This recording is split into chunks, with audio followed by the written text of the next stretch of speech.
digital around the world.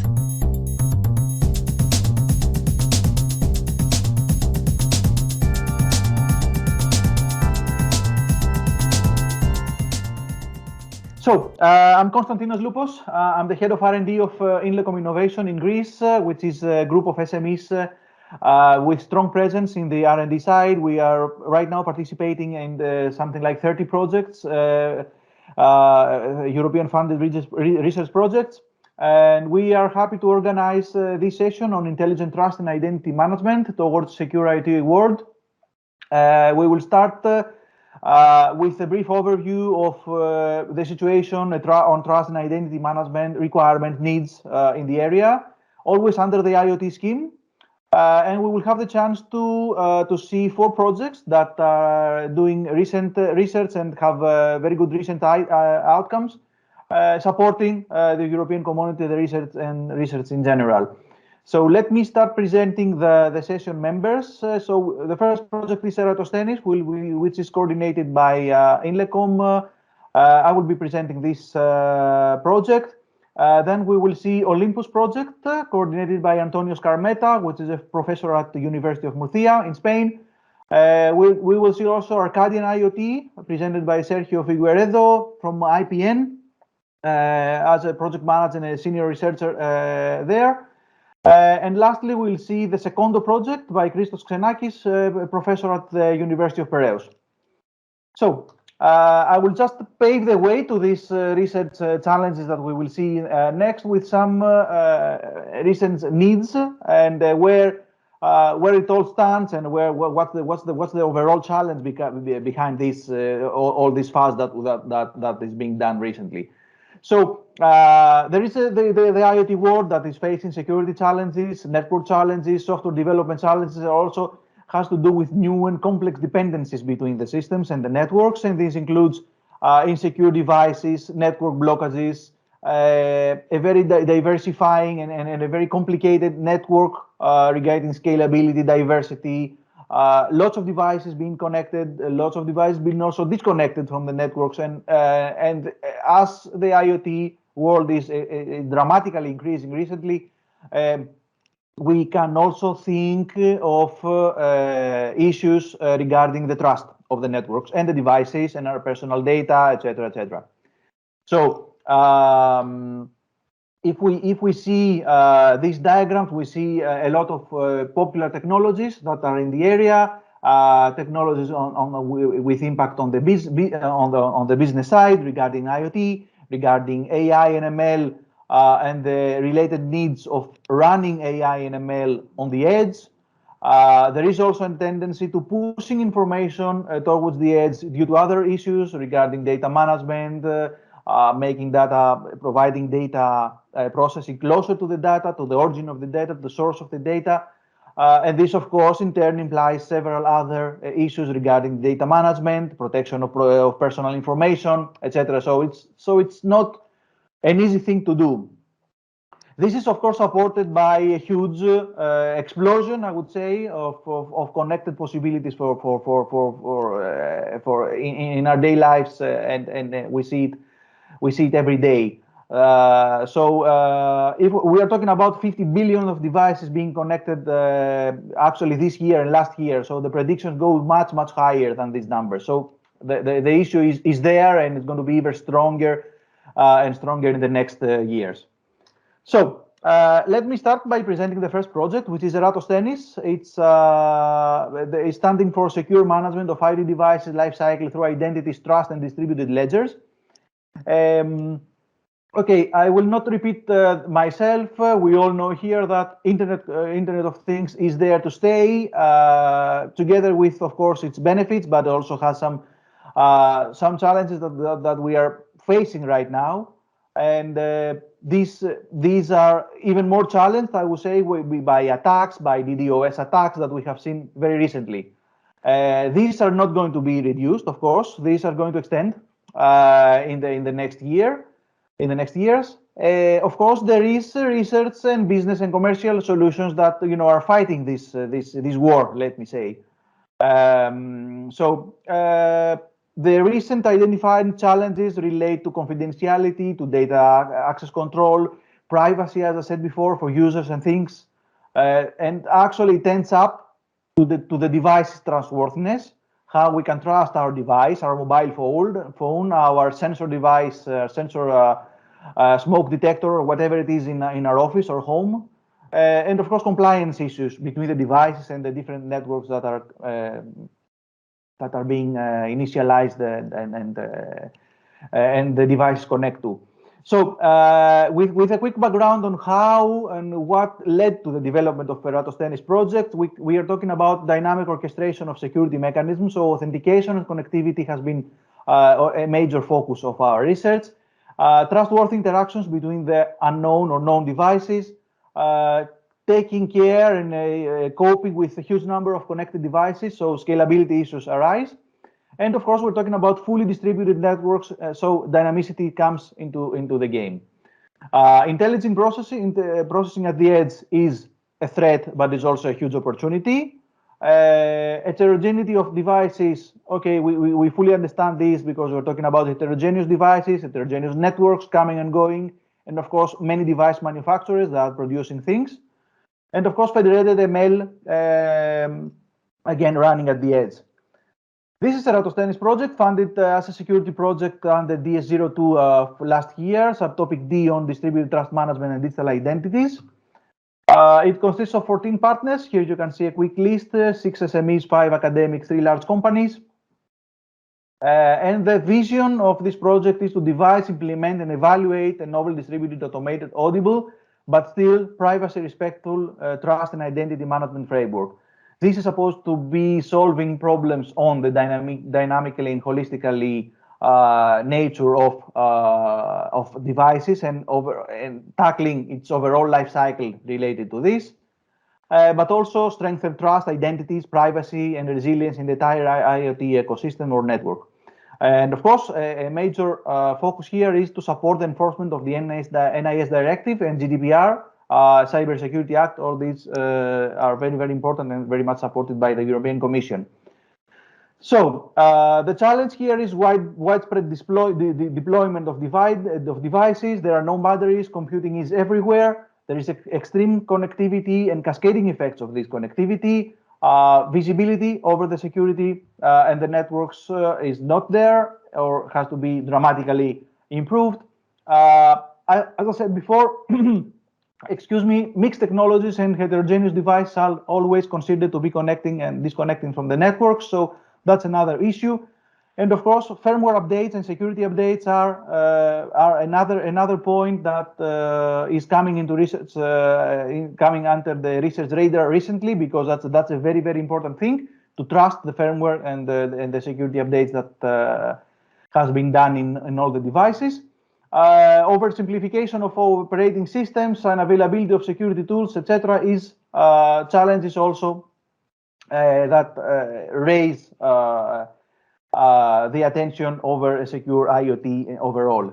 As I said, again, effective information sharing is something very, very much important in the area, because all information have to be communicated somewhere at some point, and this somewhere is the CERTs and CSIRTs as the security, let me say, networks of countries and national organizations, etc. So they are supposed to collect this information, and the proper transmission to them and from them is of very great importance. Trust enforcement is also another issue, and complying with relevant standards is also something related to this. So there have to be available mechanisms for addressing these security privacy aspects in a centralized approach, so that authorities are informed and also authorities in turn notify the related stakeholders below them. Transparent identity is another issue regarding the privacy framework for allowing users to have full control of their identity, personal data, personal identity, identifiable information, PII. As we all know, it's another matter that again comes into play where we're talking about personal information. And of course, lastly, we need to talk about lacking in security training and security protocols adoption, which is also related to the work of CESRTs. But you know, it's underestimated as an action recently. So Eratosthenes will build the first enclosure of cybersecurity features regarding trust agents and continuous trust evaluations. It's building a decentralized identity management, coping with self-sovereignty, privacy preservation, and a distributed trust model. It also includes self-encryption, decryption at the actual device level as a whole automation and recovery process. And also it includes threat analysis models related to federated learning on the edge, and also IoT threat intelligence, collaborative sharing of information to adapt or support defense mechanisms. And of course, we are also including some integrating some physical unclonable functions that further ensure that the devices are fully trusted on the network and have the appropriate identities in the network for accepting them, etc. The final outcome is the support of on the enforcement of the NIS directive. So information sharing between the different companies will be based on interledger approaches and technologies. The project is running and validated in 3 pilots. One is on the connected devices, one is on smart health, and on the disposable IDs and Industry 4.0. The project has just started its activities this month, so it's a 3.5-year project, and it's finishing in March of 2025. So a lot of research and challenges in front of us. But I think the consortium is quite good. The challenge is there, but we have a strong competence to comply with them and tackle them. Okay, that's the end for me. I don't know if there are any questions. I don't see the chat right now, so while I'm sharing. Okay, I don't see any questions. So if there is any point from the rest of the speakers, otherwise we can proceed to the next presentation if you want.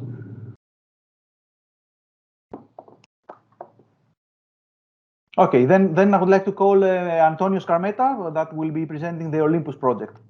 Yep. Okay, so thanks. Let me share my screen. Okay. I hope you can see it now. Yes, we can see it well. Thank you, Antonio. Okay, thanks. Okay, so basically, as already was mentioned, my name is Antonio Skarmeta. I come from the University of Murcia in Spain, and basically, I'm going to present you the main outcomes of the project Olympus. It is called Olympus Identity Management for Privacy and User-Friendly Services. I think that the good point is very well connected to what already was presented by in this case by Kostas, because at the end we are finalizing, we are at the end of the project, but several of the results that you will see later, we want to bring them to the Eratosthenes proposal, because also we are partner there, and you will see later that we are mostly focused on how to provide privacy preserving aspect on the identity management that obviously can be applied also to the digital objects, in this case the IoT. Okay, so here is just the list of the partners we are involved. This is a small project, basically, where we have two main, I would say, academic, is Murcia and Alexandria Institute. Then we have a big company, like in this case is IBM. And then we have, 3 small SMEs that mostly are focused, as you will see later, on the use case that we are trying to apply the solution. Basically, where we start from, the main idea when we start with the project was to try to look for solving some of the disadvantage, if you like, that you can have now on a classical single sign-on scenario. Basically, most of the people are quite aware and are using frequently in the different interaction this single sign-on stuff. But there's several issues there, as you can see here, main disadvantage. Basically, first of all, you are relying on the permanent availability of an identity provider. That is the key point, because it's the one that is going to be the trust point where you will be connected to the service provider in that sense. There's also mostly you are using a unique ID in all these scenarios. So in some sense, there's no pseudonymity, and it's very easy to do a tracking of the behavior of the individual in that sense. So little privacy, I would not say nothing of privacy, but there's no big amount of privacy, I would say, because at the end, the identity provider is learning what you are doing, and this is one of the main, I would say, issues that now you are seeing on the discussion about the privacy when you're using many of these services. And obviously, if the identity provider is compromised, the adversary will get access to all the information. No? So the point that there is a critical point there that we try to solve in the project. So Olympus basically tried to avoid several of this problem. Basically, in one sense, providing or combining the two main, I would say, elements that are already a part of the world. We want to have a distributed approach to the identity provider, so that we don't rely necessarily on only one identity provider, but we create this kind of virtual identity provider that can distribute the management of the credential of the individual, but that are seen as a global, as a unique one, I would say, from the perspective of the end user.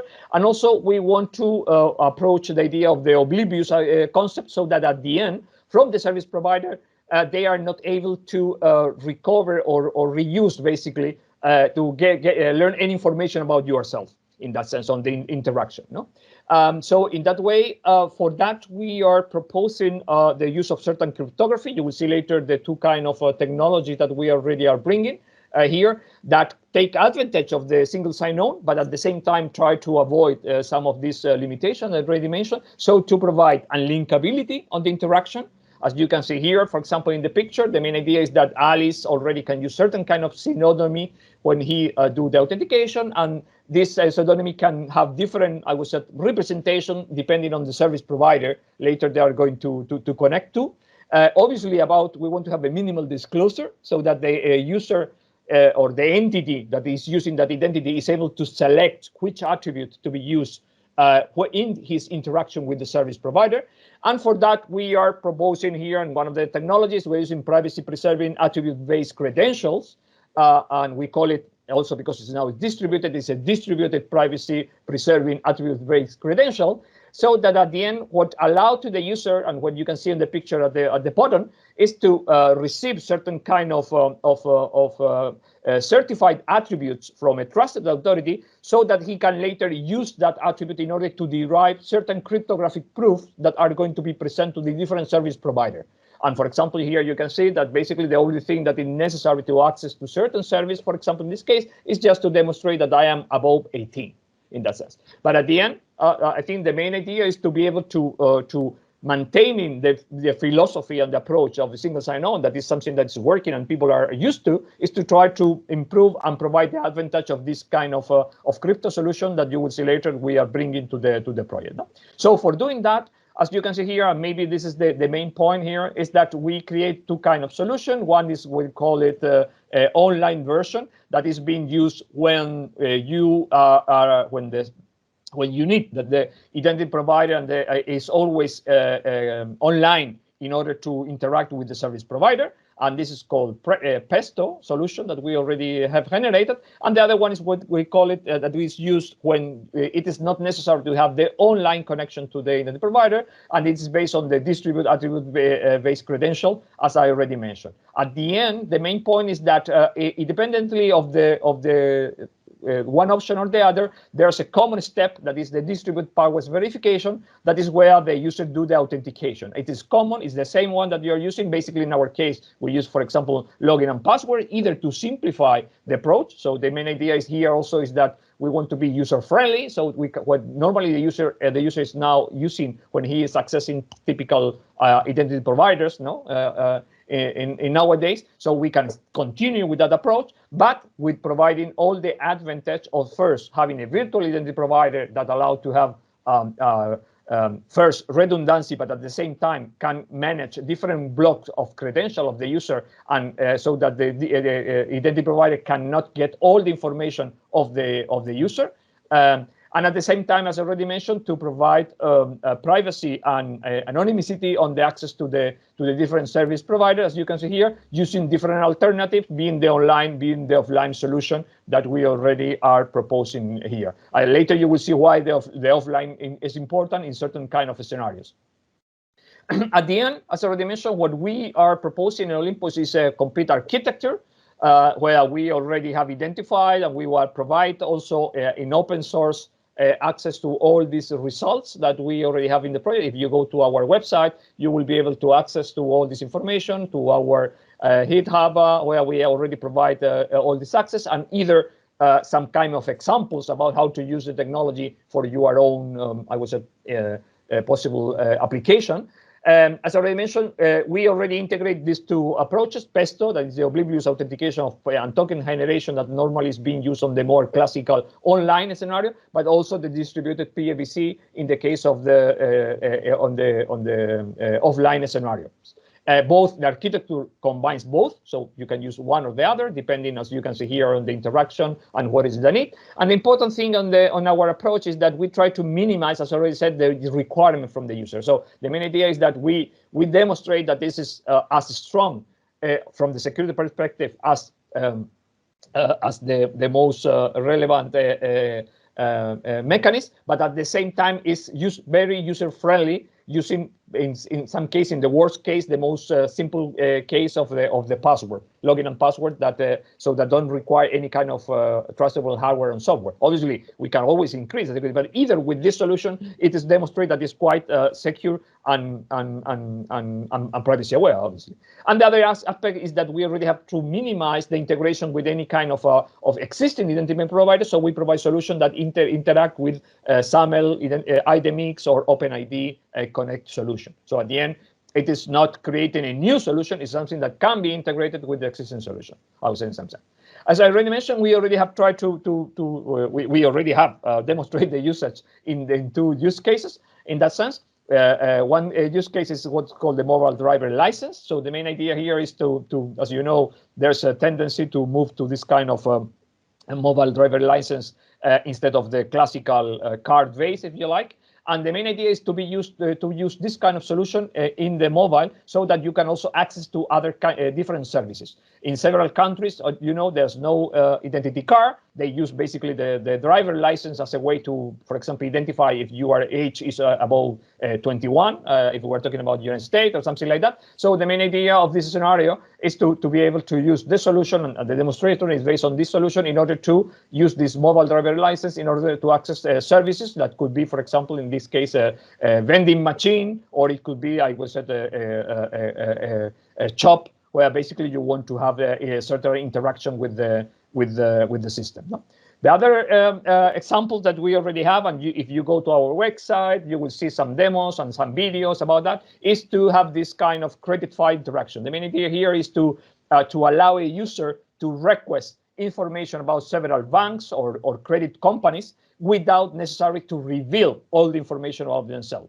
Only the minimum amount of information that is necessary so that you can receive an offer, if you like, from the credit file. And finally, once you decide, then you can go and really provide your data in order to finalize the credit or reach an agreement. The main issue is that actually many times the information that is needed in order to offer you something it should be quite more limited than the one that are being required. And so the idea is to be able to interact that way and be more open to different to this market of the credits. Okay, so finally, and just to conclude, as I said, and this link exactly with the point that we mentioned regarding the Eratosthenes, is that basically one of the points that at the end we also have tried to address is how to increase basically the support of the Olympus framework with the use of the integration of DLTs, blockchain-based, for example, platform, so that we can use the blockchain for several, I would say, usage. One of them is to be able to store some of the cryptographic parameters, in this case, that already are being generated, for example, the tokens or either some of the credentials being provided for the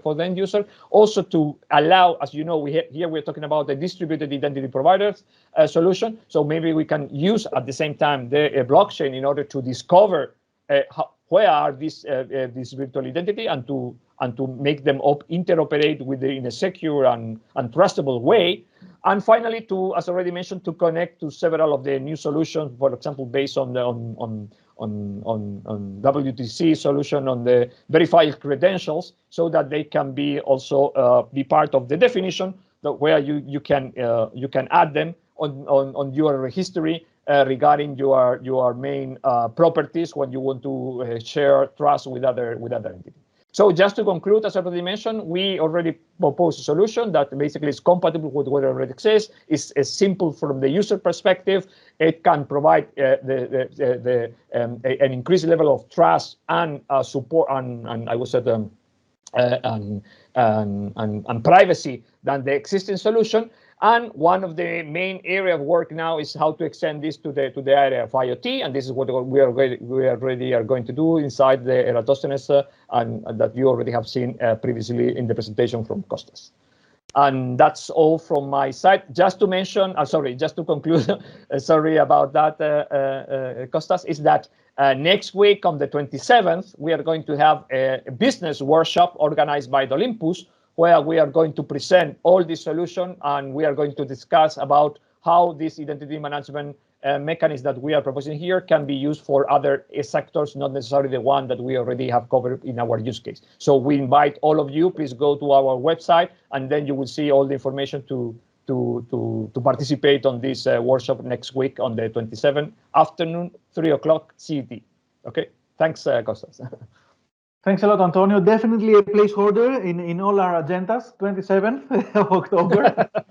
I think it will be very, very much important to attend this session, all of us.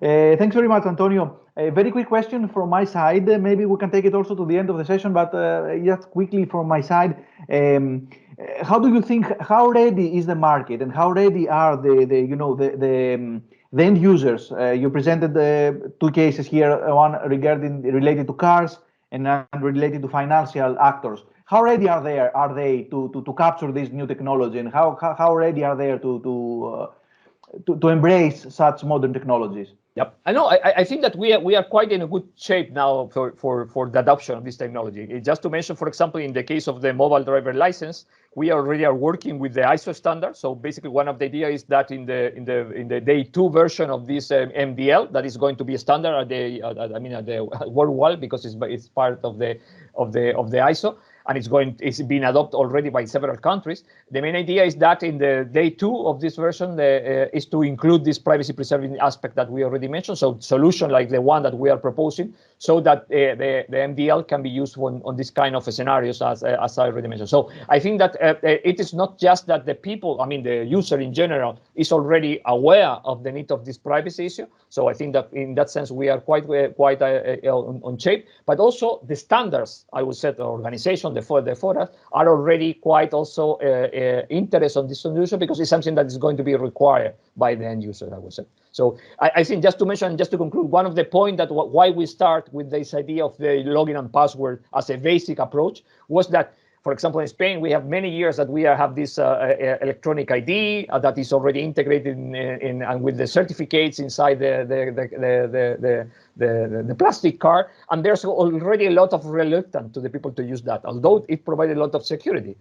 And the point is that people are not really, easy to manage. It's something quite difficult. So we were looking for something that say, okay, guys, you can use the simple approach that is the login and password. You can have the same level of security, and additionally, you can have privacy solution on your interaction with the service provider. I think that was, and we are quite now on the spot on this possibility of using these technologies. Okay, thanks so much. Thank you so much, Antonio. I don't see any other questions from the audience, so I think we can jump to the next presentation, the ARCADIAN-IoT project from Sérgio Figueiredo from the INSTITUTO PEDRO NUNES in Portugal. Please, Sérgio. Thank you, Kostas, and I'm sorry for stealing the screen some minutes. No worries, no problem. I wasn't expecting the question, so sorry about that. Thank you, Kostas, for inviting me, and thank you for the nice presentations from your side and from Antonio. They were really interesting, and it was possible to see some of the commonalities and differences, which hopefully will also be evident for the audience. So I'm technical project manager in IPN, as you say. I am coordinating the ARCADIAN-IoT project. A very brief introduction of some on the motivation, which again is a bit common across all the projects addressing IoT with some specific difference, however. So First of all, we see a huge or increasingly adoption of IoT across multiple sectors, right? From consumer to manufacturing, utilities, and so on. However, there are significant obstacles which are actually handicapping or hindering this further adoption.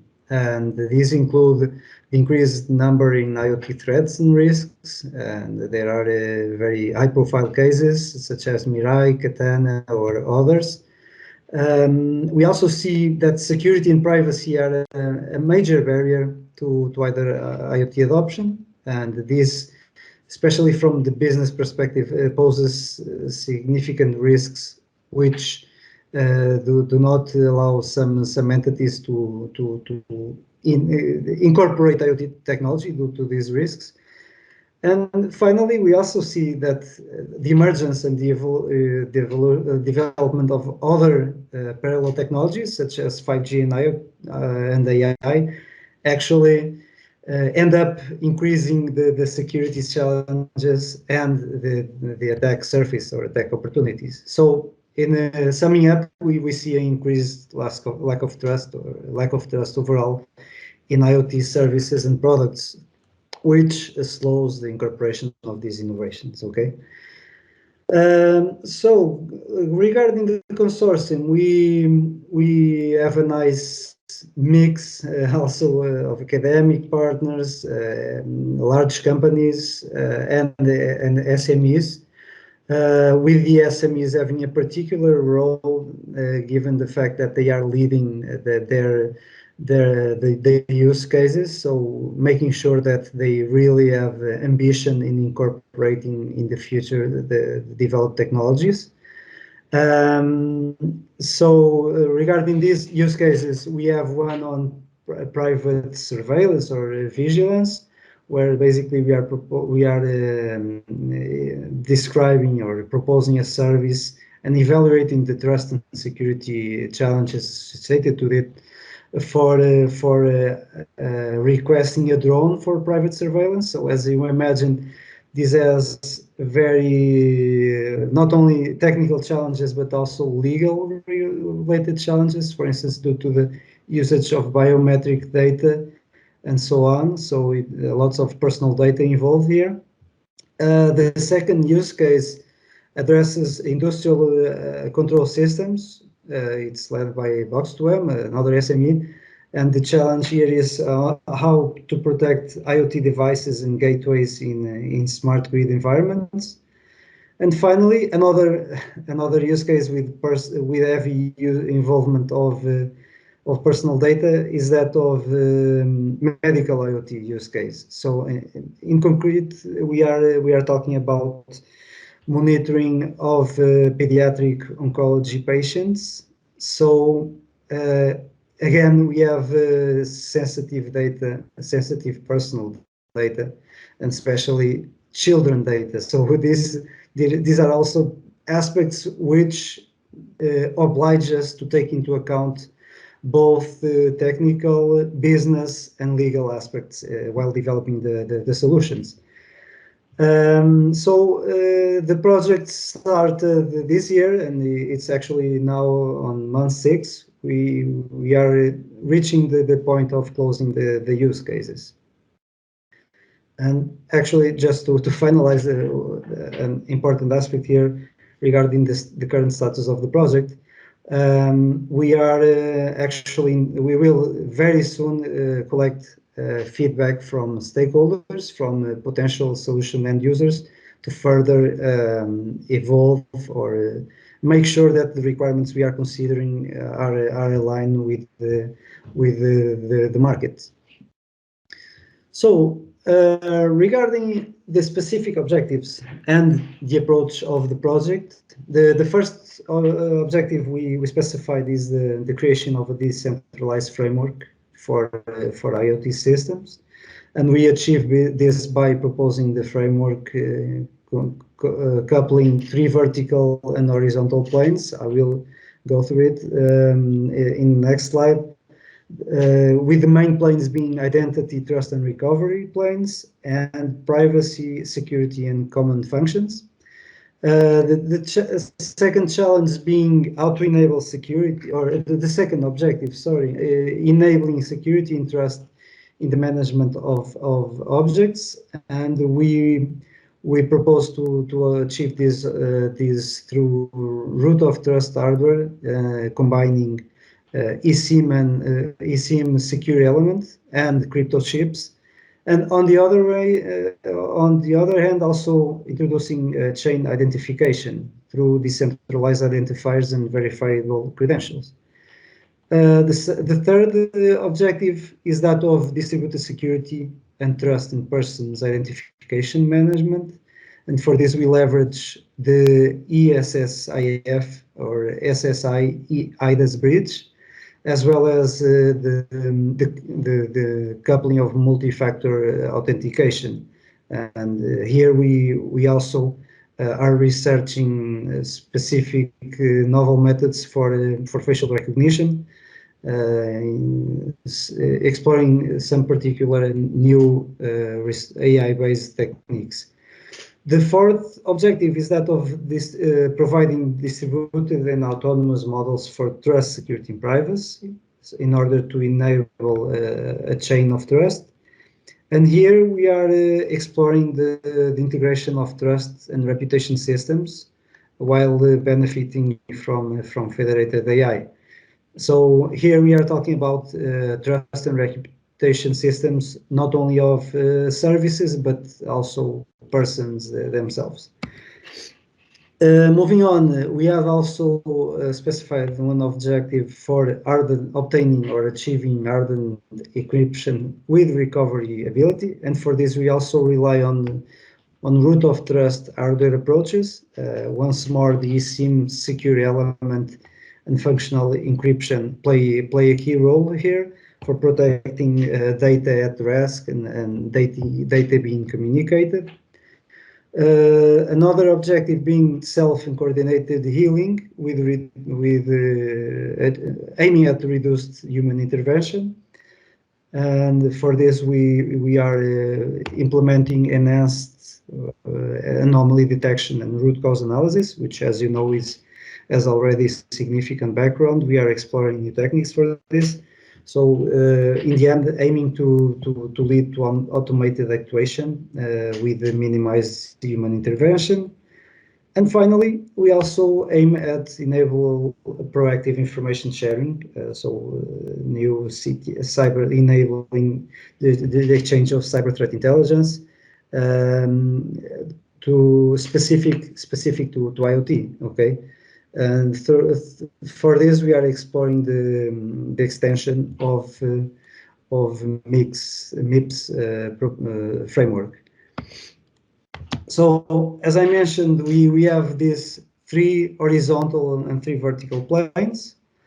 I will not spend much time mentioning it. This provides a nice display of the positioning of each of the proposed components in our framework. In terms of what is our target impact, which is always something we need to take into account, even if we are in the beginning of the project. In the short term, we expect to be able to reduce the number of an impact of cybersecurity incidents through the proposed mechanisms. Also improve and going to specific here, we can mention reducing the number of cybersecurity, reducing the impact of unknown zero-day attacks and by leveraging autonomous self-protection. Also the timely and effective cooperation of information sharing and for this we will leverage tools, the availability of tools such as MIPS for IoT, and targeting obviously the ultimate stakeholders such as CERTs and CCERTs. If we look at a medium or long-term perspective, we are aiming at really improving the adoption of distributed, enhanced and trust management schemes, and making these cybersecurity tools for IoT more user-friendly and trustworthy, and not only for cybersecurity, but product, service, and business overall. And finally, to contribute to a stronger and more innovative and competitive EU cybersecurity industry. So going into a wrap up of what are the main goals of ARCADIAN-IoT, which, as I mentioned, recently started, so we don't have many results to present yet. This will hopefully change in the near future. The project really tries to address the minimization of IoT security risks by addressing integrated security and privacy management. So in this holistic and dynamic approach, how to ensure real-time, dynamic, and accountable and secure trust, identity, and access management for enabling secure and privacy-enabling interoperability of devices and systems. The support of distributed, dynamic, and automated trust management and recovery solutions. Management of identity of persons and of objects, as I mentioned, with some specific contributions here, including self-encryption and decryption schemes, integrating recoverability. The collaboration and seamless sharing of information relating to cybersecurity and privacy management in order to cope with security threats to complex ICT infrastructures, such as the ones addressed in the use cases.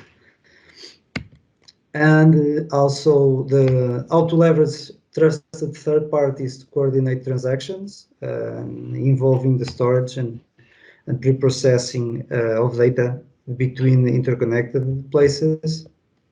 And finally, how to leverage AI and automation for reducing the necessary level of human intervention across the cybersecurity lifecycle. So forecasting, monitoring, including attack deception, and even updating the security of ICT systems. Finally, we have a final main takeaway, which is also addressed in the project, which relates to addressing the broader attack surface, which I mentioned is increasing with the emergence of parallel technologies, as well as the risk of propagation resulting from increased prevalence and sophistication of IoT and AI, which starts getting further incorporated in IoT solutions. So thank you. This is we are publicly visible across all of these channels. You can already check some information. We are also part of Next Generation IoT the project. And well, this is it. This is the wrap up of the project. Thank you. Thank you so much, Sergio. I don't see any questions from the audience, so I would suggest to move the questions to the end of the session. In the meantime, I would like to call Professor Christos Xenakis from University of Pireus to give us the presentation from the Secondo project. Thank you, Konstantinos. Can you hear my screen and my slides? Yes. Okay. Thank you very much for the invitation. My name is Christos Xenakis. I'm a professor at the University of Pireus, and I am the coordinator of the Secondo project. Secondo deals about cyber insurance, so we see the cybersecurity from a different point of view. But the title of my presentation is Cyber Insurance in the Intelligent Smart IT World, so it's very relevant to the title of this session and this workshop. So the motivation for our work is that we have seen a tremendous increase in the cyber crimes that have been reported in the last one and a half year. We say the COVID period, the COVID moment. So we have seen 300% increase in the reported cybercrimes. It is estimated that the cybercrime damages will cost 6 trillion this year, which is a very important and significant number. The last 5 years, we have 65% in the security breach. The cost of ransomware is expected to be 20 billion this year. Speaking with numbers, we have one ransomware attack every 11 seconds in 2021, and at least 10% of all breaches involve ransomware. Speaking now about cyber attacks and well-known cyber attacks, we have identified some very critical attacks. For example, NotPetya that took place in 2017. It was a ransomware. It asked for, it requested for a ransom, $300 for each victim, and the cost of this, the damage of this attack was more than $1 billion. And an important issue is that insurance declined all the claims, so nobody took an insurance back from the insurance company. Another important issue, another important attack was the Marriott Attack that was revealed in 2018. In this attack, we have the disclosure, the leakage of 500 million guests of the famous hotel organization. The cost of this attack was more than 200 billion. In 2019, the ports of Asia Pacific, they participate in an attack scenario, in a ransomware hypothesis. They made the hypothesis that, okay, they was targeted by a ransomware, and the simulation result was that the real cost of this attack was more than $110 billion, so it was a very high amount of money, and 92 of this loss could not be reimbursed by the insurance companies. This year, we have the Colonial Pipeline attack, a ransomware that has a result of 6-day shutdown of the Colonial Pipeline Company, of the organization, and the cyber insurance covered 15 million of damages. Last but not least, I would like to remind you this smart guy, Simon Reckitt, which managed to hit two targets on the Google Maps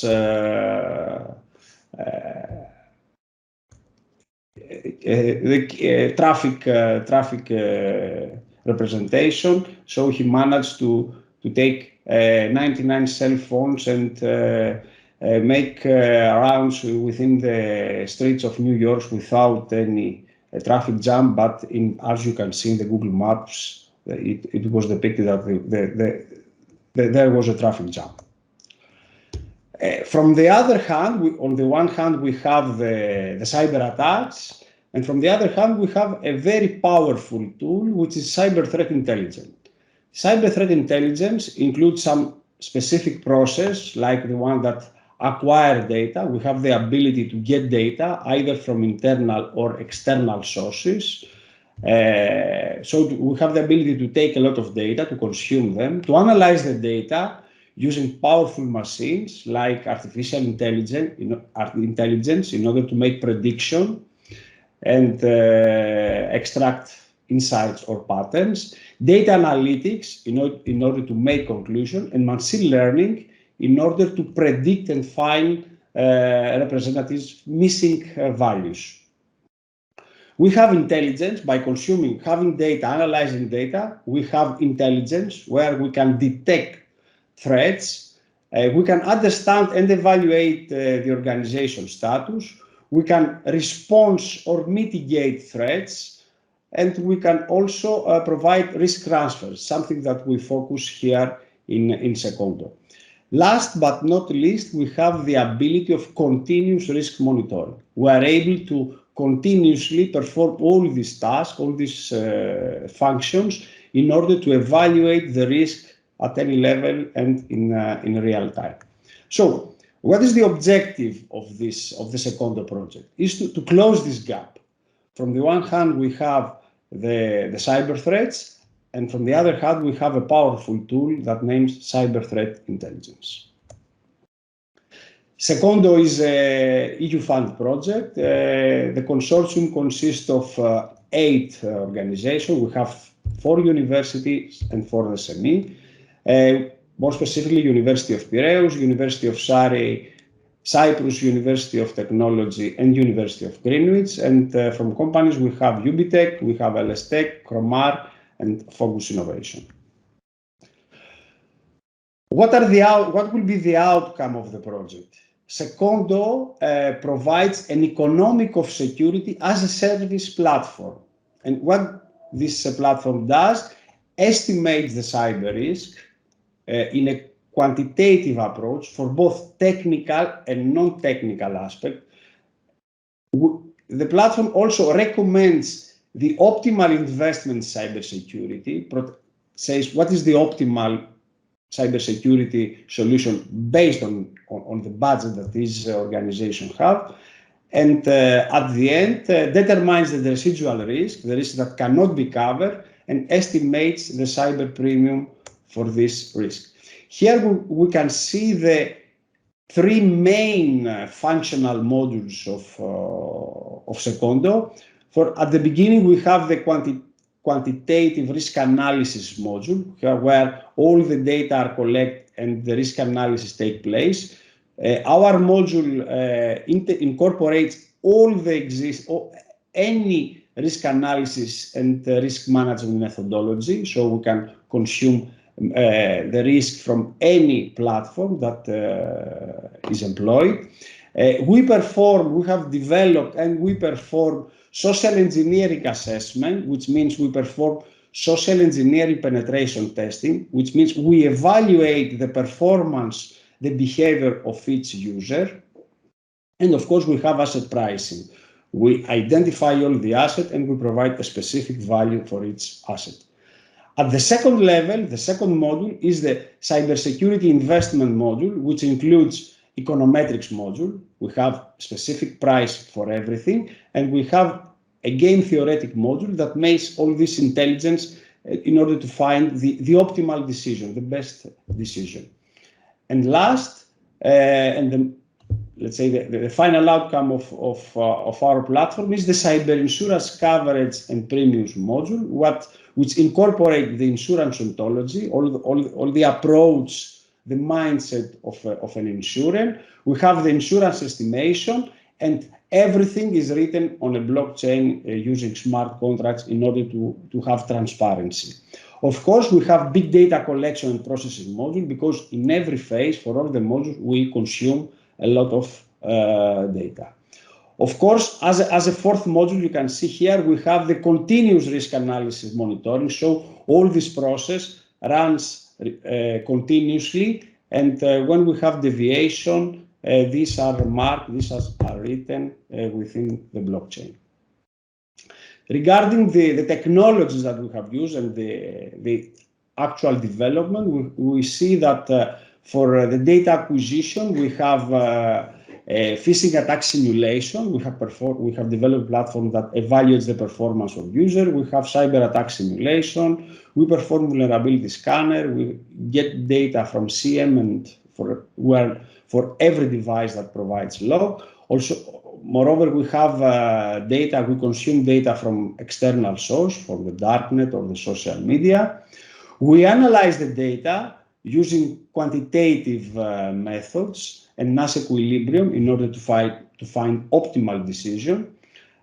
Our platform, as I said, provides intelligence using econometric methods. We have optimal decision by employing a game theoretic approach. Our platform also provides premium and coverages. It has the logic of the insurance, and also shares data either in a private blockchain or using access control methods.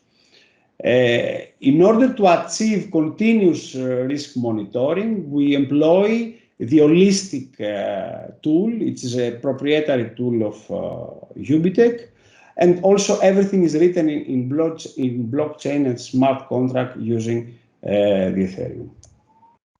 Here we see the architecture of our platform. We have been designed and we have implemented in about 50% of this architecture right now.